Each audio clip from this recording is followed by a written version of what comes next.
ہرگز نہیں پہنچتا اللہ کو لحومہا، لحم گوشت کو کہتے ہیں، ہاں ضمیر پیچھے جو جانور قربانی کے، اونٹ قربانی کا اس کا تذکرہ ہوا، باقی جانوروں کا، کہ قربانی کے جو گوشت ہوتا ہے وہ اللہ کو ہرگز نہیں پہنچے گا، ولا دماؤہا، نہ ہی ان کا خون، ولیکن ینالہ التقوی منکم، لیکن اس کو تو تمہاری طرف سے تقوی پہنچتا ہے۔ مشرکین مکہ کی ایک رسم یہ تھی کہ وہ جب قربانی کرتے تھے بتوں کے نام پر کرتے تھے، وہ تو ان کا گوشت وہاں جا کے بتوں کے سامنے رکھتے تھے، یہ ان کے عقیدے کا حصہ تھا، اور خون بتوں کے جسم کے اوپر، باڈی کے اوپر جو ان کا بنا ہوتا تھا لکڑی اور پتھر کا، اس کے اوپر ملتے تھے۔ خانہ کعبہ میں بھی اگر وہ گوشت جانور کا قربانی کرتے، اگر وہاں بھی رکھتے تو وہاں بھی ایسا ہی کرتے کہ وہاں گوشت رکھتے تھے، اس کی دیواروں کے اوپر خون ملتے تھے۔ تو اللہ رب العزت نے اس کی نفی کی اور فرمایا کہ جو معبود ہوتا ہے اس کو کھانے کی ضرورت نہیں ہوتی۔ معبود جو رب ہوتا ہے، جو الہ ہوتا ہے، وہ ایسی کمزوریوں سے پاک ہوتا ہے۔ یہ کمزوری کی علامت ہے۔ اگر کسی کو بھوک لگتی ہے، کسی کو نیند آتی ہے، کسی کو تھکاوٹ آتی ہے، تو یہ کمزوریوں کی علامت ہے، اور رب کے اندر اور الہ کے اندر یہ کمزوریاں نہیں ہوتی کہ اس کو بھوک لگے۔ اس لیے اللہ رب العزت نے قرآن مجید کے اندر ارشاد فرمایا کہ لا تأخذہ سنۃ ولا نوم، اس کو تو اونگ بھی نہیں آتی، اس کو نیند نہیں آتی۔ یہ تو عیسائیوں کا فاسد عقیدہ تھا، وہ کہتے تھے اللہ رب العزت نے 6 دنوں میں آسمان و زمین کو پیدا کیا اور 7ویں دن اللہ نے آرام کیا۔ اللہ نے اس کی بھی نفی کی، فرمایا وما مسنا من لغوب، ہمیں تھکاوٹ نہیں پہنچتی۔ تو یہ تو کمزوریوں کی علامت ہے، اور اس کمزوری کی تو ایک مسلمان جو موحد ہوتا ہے، اللہ کی توحید پر یقین رکھتا ہے، وہ ہمیشہ نفی کرتا ہے۔ ہماری نماز کا آغاز ہی اس سے ہوتا ہے، سبحانک اللہم، اے اللہ تو ہر قسم کی کمزوری سے پاک، ہر قسم کے عیبوں سے پاک ہے۔ اللہ رب العزت نے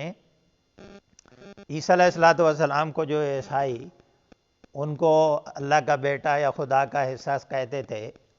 یا ان کی والدہ کو اللہ کے ساتھ شریک بناتے تھے، اللہ رب العزت نے ان کے بارے میں ارشاد فرمایا مل مسیح ابن مریم الا رسول قد خلت من قبلہ الرسل امہ صدیقہ کانا یاکلان الطعام،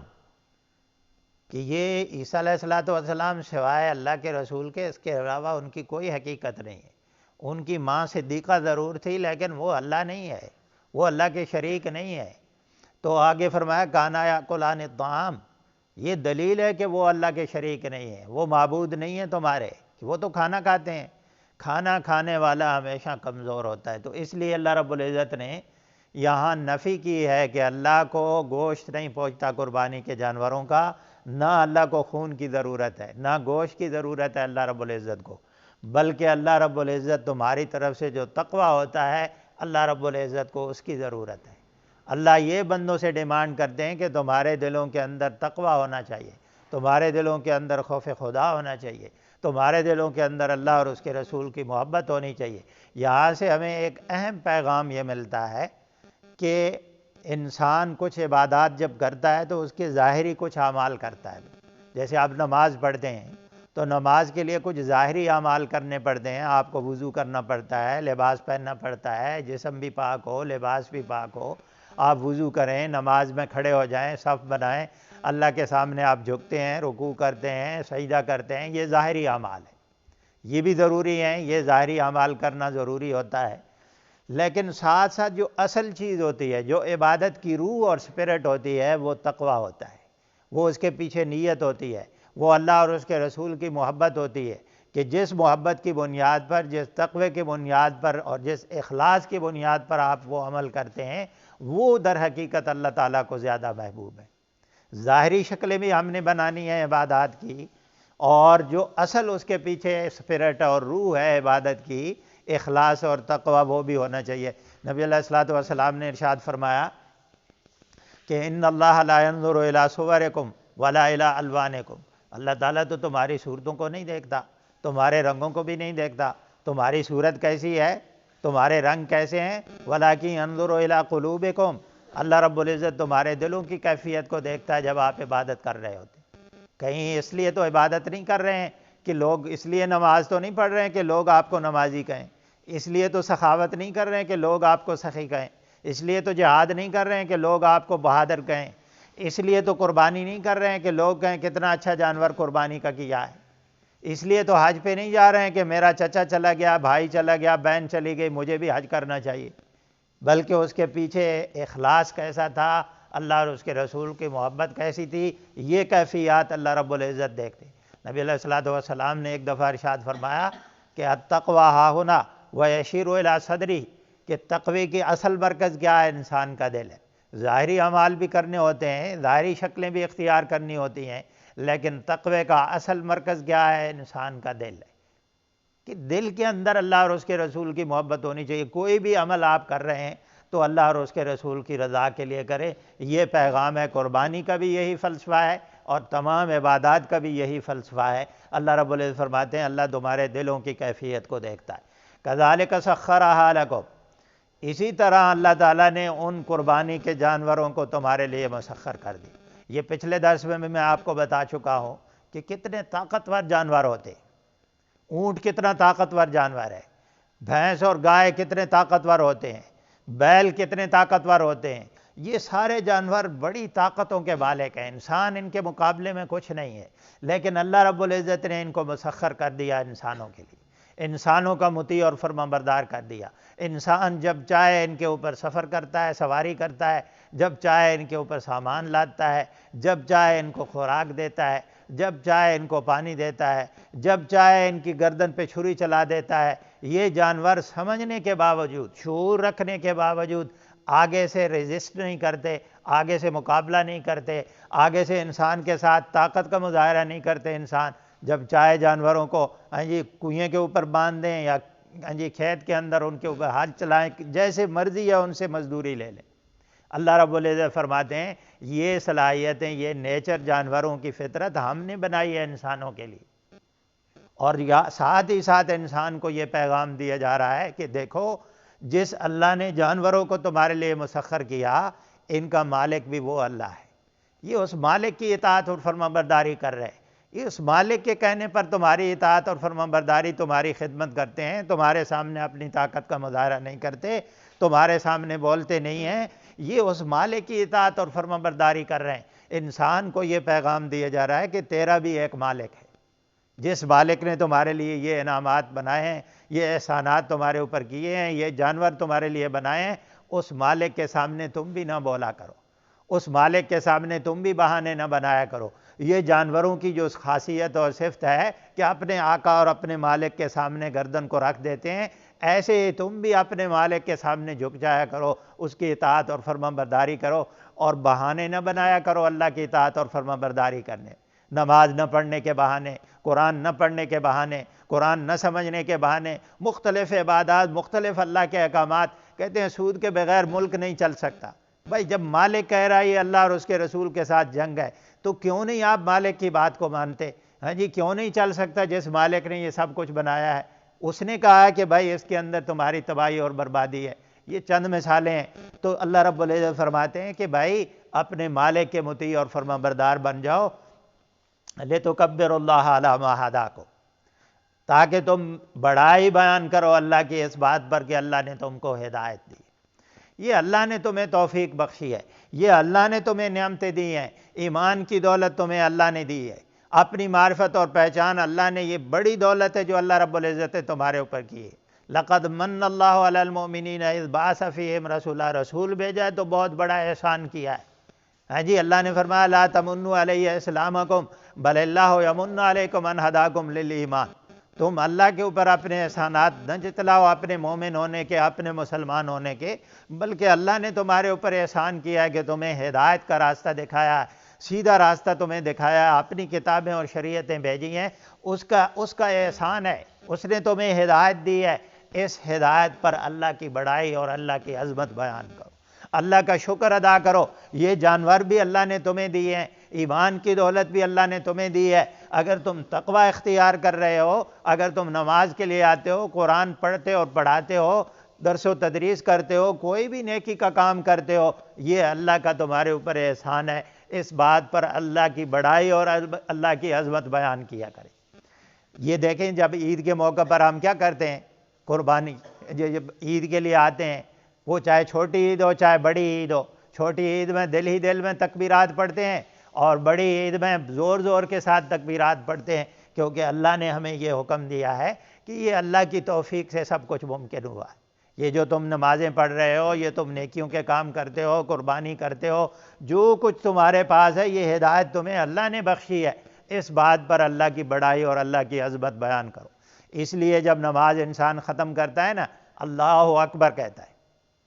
اس وقت کیا کہنا چاہیے؟ اللہ اکبر اور استغفار 3 دفعہ پڑھنا چاہیے، اس لیے کہ یہ اللہ نے ہدایت بخشی ہے، اللہ نے توفیق دی ہے، اللہ کی عظمت اور بڑائی۔ قرآن کی انہی آیتوں سے یہ اشارے نکلتے ہیں کہ جب بھی کوئی آپ اللہ کی توفیق سے کوئی نیک عمل کریں تو اس پر اللہ کی بڑائی اور اللہ کی عظمت اور اللہ کا شکر بیان کریں۔ وَبَشِّرِ الْمُحْسِنِينَ، اور احسان کرنے والوں کو خوشخبری سنا دیں۔ جو نیکوکار ہوتے ہیں، جو احسان کے لیول پر پہنچ جاتے ہیں، عبادات کا بھی ایک احسان ہوتا ہے۔ نبی علیہ السلام نے جو حدیث جبریل ہے، مشہور حدیث ہے، جبریل امین علیہ السلام نبی علیہ السلام کے پاس آئے، کچھ سوالات انہوں نے کیے کہ احسان کیا ہوتا ہے، اس میں یہ بھی ایک سوال تھا، باقی اسلام کے بارے میں، ایمان کے بارے میں، ارکان ایمان، ارکان اسلام، وہ قیامت کے بارے میں مختلف سوالات تھے۔ ایک سوال یہ بھی تھا کہ مل احسان یا رسول اللہ صلی اللہ علیہ وسلم، اے اللہ کے رسول صلی اللہ علیہ وسلم، احسان کیا ہوتا ہے؟ نبی علیہ السلام نے ارشاد فرمایا، ان تعبد اللہ، کہ تو اللہ کی عبادت ایسے کر کہ انک تراہ، ہو گویا تو اس کو دیکھ رہا ہے،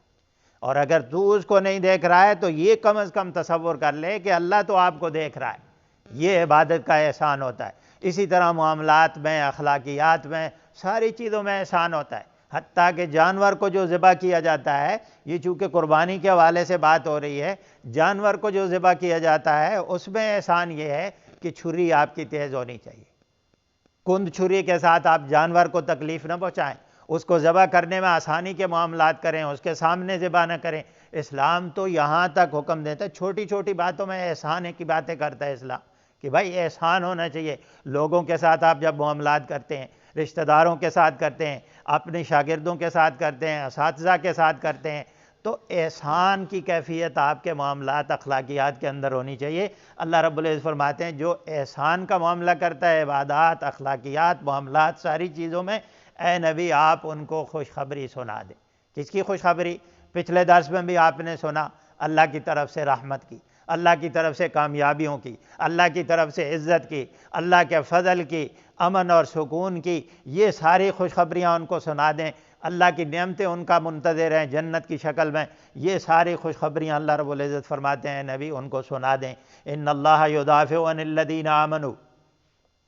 اب یہ قربانی کے اور بیت اللہ کے کچھ احکامات، اس حوالے سے چونکہ یہ سورہ حج تھی، حج کے احکامات آپ نے پڑھ لیے۔ اب اگلی جو آیتیں آ رہی ہیں، ان آیات کریمہ کے اندر دفاع کی بات ہو رہی ہے، جہاد کا ایک یوں سمجھ لیں کہ ایک سٹیج تیار کیا جا رہا ہے۔ مکے کی زندگی، 13 سالہ زندگی نبی علیہ السلام کی اور مسلمانوں کی، صحابہ کرام کی، وہ زندگی بڑی مشکلات کی زندگی تھی، بڑی تکلیف و مصیبتوں اور پریشانی کی زندگی تھی، اور ساتھ ہی ساتھ اللہ نے یہ کہا ہوا تھا کہ آپ نے مقابلہ نہیں کرنا ہے، آپ اپنا دفاع بھی نہ کریں، جنگ نہیں کر سکتے آپ، یہ پابندی تھی مسلمانوں کے اوپر۔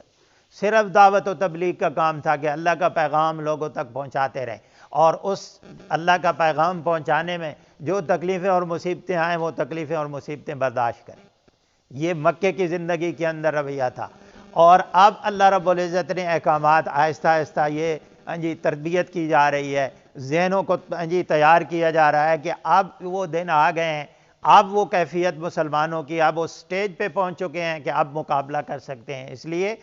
کہ مکے کے اندر کوئی اجتماعی نظام نہیں تھا، کوئی تنظیمی ڈھانچہ نہیں تھا۔ نبی علیہ السلام جب مدینہ تشریف لے گئے، وہاں مسلمانوں کی ایک اجتماعیت بنی ہے، ایک تنظیمی ڈھانچہ بنا ہے، ایک اسلامی ریاست کی بنیاد رکھی ہے نبی علیہ السلام نے، اور نبی علیہ السلام نے سارے قبائل کے ساتھ معاہدے کیے ہیں کہ مجھے سیاسی طور پر آپ نے اپنا رہنما سمجھنا، کہ مدینے کے حوالے سے جتنے معاملات ہوں گے، اس جو انسان ہے، انسانوں کے حوالے سے جو بھی فیصلے کیے جائیں گے، اس میں حتمی فیصلہ اللہ کے نبی کا ہوگا۔ یہ نبی علیہ السلام نے لوگوں کے ساتھ معاہدے کی۔ تو یہ ایک کیفیت بن چکی تھی کہ ایک اسلامی ریاست کا ایک تنظیمی وجود مسلمانوں کا آ چکا تھا، اس لیے اب اللہ رب العزت مسلمانوں کو ذہنی طور پر تیار کر رہے ہیں کہ اب آپ نے جہاد کے لیے تیار ہونا ہے۔ اس لیے اللہ رب العزت پہلے ہی مسلمانوں کو یہ بتا رہے ہیں ان اللہ یدافع عن الذین آمنوا، اے ایمان والو یہ نہ سمجھنا کہ تم کمزور ہو، یہ نہ کہنا کہ تمہاری تعداد تھوڑی ہے، یہ نہ کہنا کہ تمہارے پاس اسلحہ نہیں ہے، یہ نہ کہنا کہ تمہارے پاس وسائل کی کمی ہے۔ اللہ رب العزت ایمان والوں کی طرف سے دفاع کرے گا، اللہ تمہاری مدد اور نصرت کرے گا۔ آج کی تاریخ کے اندر بھی دیکھ لیں، اور پہلے دن سے نبی علیہ الصلوۃ والسلام سے پہلے بھی آپ انسانوں کی تاریخ سے مطالعہ کر لیں کہ جو بھی ایمان والا ہوتا ہے، اللہ کے اوپر بھروسہ اور توکل کرتا ہے، اللہ کی رضا کے لیے لڑتا ہے، بظاہر کتنا ہی کمزور کیوں نہ ہو، بظاہر کتنا ہی بے بس کیوں نہ ہو، وسائل کی کمی کیوں نہ ہو، لیکن اللہ اس کو تنہا نہیں چھوڑتا۔ یہ افغانستان کی تاریخ آپ کے سامنے ہے، 3 سپر پاور کو شکست دے چکے۔ پچھلے ہی دنوں میں سینٹ کے اندر جو قرارداد پاس ہوئی ہے، سینٹ کے اندر جو یعنی رپورٹ انہوں نے پیش کی امریکہ کی سینٹ کے اندر، انہوں نے کہا 57,000 دفعہ ہم نے فلائی کیا اور افغانستان کے اوپر حملہ کیا۔ 57,000 دفعہ، آپ اندازہ لگائیں کتنا خطرناک اسلحہ استعمال کیا، کتنے لیٹسٹ ٹیکنالوجی ان کے پاس تھی، اس کے باوجود 57,000 دفعہ حملہ کرنے کے باوجود فتح نہیں کر سکے۔ اور صرف یہ نہیں، پہلے بھی نہیں کر سکے، برطانیہ شکست کھا چکا ہے، روس شکست کھا چکا ہے، امریکہ شکست کھا چکا ہے۔ 3 سپر پاور جو ٹیکنالوجی کو خدا بناتے ہیں نا، اس کے اوپر بھروسہ کرتے ہیں۔ یہ پیغام ہے، ان آیتوں کے اندر بھی پیغام ہے کہ اگر ایک مسلمان اللہ کے اوپر بھروسہ کر لے، اللہ کی رضا کے لیے یہ کام کرے اور اجتماعیت اپنے اندر پیدا کر لے، جو اسلام نے جہاد کے حوالے سے ہدایات دی ہیں، اگر وہ ہدایات ایک مسلمان اختیار کر لے اور تقوی اور اخلاص اس کے اوپر ہو، اس کے اندر ہو، اور اللہ کے اوپر بھروسہ ہو، تو اللہ نے یہ وعدہ کیا ہے کہ ایمان والوں کا دفاع اللہ کرے گا۔ اور یہی جمعے کے خطاب میں بھی آج کل بات کر رہا ہوں کہ بھائی مسلمانوں کی ذلت اور رسوائی کا اصل بنیاد کیا ہے؟ یہی بنیاد ہے کہ جو ہدایات اسلام نے دی ہیں وہ ہدایات ہم نظر انداز کر رہے ہیں۔ اگر وہ ہدایات ہم اختیار کر لیں تو یہ اللہ کا وعدہ ہے، اللہ فرماتے ہیں ایمان والوں کا دفاع میں کروں گا۔ مسلمانوں کے پاس جو پاور اور قوت اور طاقت ہوتی ہے وہ اللہ کی قوت اور طاقت ہوتی ہے، اس کو کوئی شکست دنیا کے اندر نہیں دے سکتا، لیکن شرط یہ ہے ان اللہ مع الذین اتقوا والذین هم محسنون، اللہ کی معیت اور اللہ کا ساتھ ان لوگوں کے ساتھ ہوتا ہے جو تقوی اختیار کرتے ہیں اور جو محسن بن کر زندگی گزارتے ہیں، احسان کے لیول پر چلے جاتے ہیں۔ اللہ رب العزت کا معیت اور ساتھ ان لوگوں کے ساتھ ہوتا ہے۔ اس لیے اللہ رب العزت نے فرمایا اگر آپ اپنی ایمان کو ٹھیک کر لیں، وَلَا تَهِنُوا وَلَا تَحْزَنُوا وَأَنْتُمُ الْأَعْلَوْنَ إِن كُنتُم مُؤْمِنِينَ، بزدل نہ بنو، پریشانی نہ دکھاؤ، پریشانی کا مظاہرہ نہ کرو، وَأَنْتُمُ الْأَعْلَوْنَ، تم ہی بلند رہو گے، تم ہی فتح یاب رہو گے، کامیاب تم ہی رہو گے، لیکن شرط یہ ہے کہ اگر تمہارا ایمان کامل ہے، اگر تمہارا ایمان مضبوط ہے، جو ایمان کے تقاضے ہیں وہ آپ کی زندگی کے اندر ہیں، تو اللہ رب العزت کا وعدہ ہے کہ اللہ مسلمانوں کا دفاع کرے گا۔ ان اللہ لا يحب كل خوان کفور، بے شک اللہ تعالیٰ محبت نہیں کرتا کل خوان، خوان خیانت سے ملتا جلتا لفظ ہے، ہر وہ آدمی جو خیانت کرتا ہے، ایسے آدمی کے ساتھ اللہ محبت نہیں کرتا۔ مسلمان کو یہ پیغام دیا جا رہا ہے کہ ایک طرف وہ ایمان کا دعویٰ کرتا ہے، دوسری طرف اس کے اندر خیانت ہو، وہ آنکھوں میں خیانت کرے، وہ کانوں میں خیانت کرے، وہ اپنے جسم کے اندر خیانت کرے، اپنے مال کے اندر خیانت کرے، اللہ کے دین میں خیانت کرے، اللہ کے احکامات کی اگر پابندی نہیں کرتا، اللہ اور اس کے رسول کی اطاعت نہیں کرتا، جو اللہ نے اس کو اختیار دیا اس اختیار کا ناجائز استعمال کرتا ہے، کاروبار کے اندر خیانت کرتا ہے، معاملات کے اندر خیانت کرتا ہے، تو ایسا آدمی فرمایا اللہ ایسے لوگوں سے پھر محبت نہیں کرتا۔ مسلمان اپنے رویے کو تو دیکھیں، اپنے کردار کو تو دیکھیں، دوائیوں کے اندر ملاوٹ کرتے ہیں، چھوٹے بچوں کا دودھ جو ہوتا ہے اس کے اندر ملاوٹ کرتے ہیں، یہ سڑکیں بنی ہوئی ہیں دیکھ لیں، دینداری صرف مسجد تک ہے، یہ چند دن پہلے، چند مہینے، چند سال پہلے بنی، اب ان کی کیفیت دیکھ لیں، وہاں دینداری کدھر جاتی ہے، وہاں تقویٰ کدھر جاتا ہے؟ یہ خیانت ہے۔ اللہ رب العزت فرماتے ہیں جو آدمی خیانت کرتا ہے اللہ خیانت کرنے والوں سے محبت نہیں کرتا۔ اپنے ایمان کو ٹھیک کریں، اپنے کردار کو ٹھیک کریں، پھر دیکھیں اللہ رب العزت کی مدد و نصرت کیسے مسلمانوں کے ساتھ آتی ہے۔ اللہ نے فرمایا خیانت کرنے والوں کے ساتھ اللہ محبت نہیں کرتا، اور جو کفور ہوتے ہیں، جو اللہ کا کفر کرتے ہیں، اللہ کی نعمتوں کی ناقدری کرتے ہیں، اللہ کی نعمتوں کی ناشکری کرتے ہیں، یہ اللہ کے ساتھ شریک بنانا۔ اللہ نے یہ جسم دیا ہے، اللہ نے مال و دولت دیا ہے، اللہ نے صلاحیتیں دی ہیں، اللہ کی مرضی کے خلاف ان کو استعمال کرنا یہ کفور ہے، ناشکری ہے۔ تو اللہ رب العزت فرماتے ہیں اگر تم یہ ناشکری کی زندگی گزارو گے اور خیانت کی زندگی تمہاری ہوگی تو پھر یہ نہ کہنا کہ اللہ کی مدد و نصرت کیوں نہیں آئی تمہارے۔ یہ کیفیت مسلمانوں کے اندر سے ختم ہو، ایمان کا معیار ٹھیک ہو جائے، ایمان کا لیول ٹھیک ہو جائے، تقوی اس کے اندر آ جائے، امانت دیانت اس کے اندر آ جائے، اللہ اور اس کے رسول کی اطاعت آ جائے، تو اللہ رب العزت کا یہ وعدہ ہے کہ مسلمانوں کی اللہ مدد کرے گا۔ جنگ احد کی مثال بالکل واضح ہے مسلمانوں کے سامنے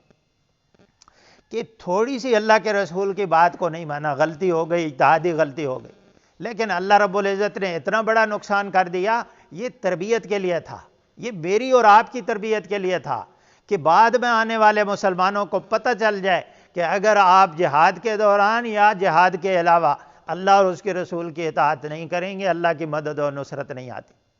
اللہ کی مدد و نصرت ایمان کے ساتھ آتی ہے، ایمان کے تقاضوں کے ساتھ آتی ہے۔ اللہ رب العزت سے دعا ہے کہ اللہ تعالیٰ عمل کی توفیق نصیب فرمائے۔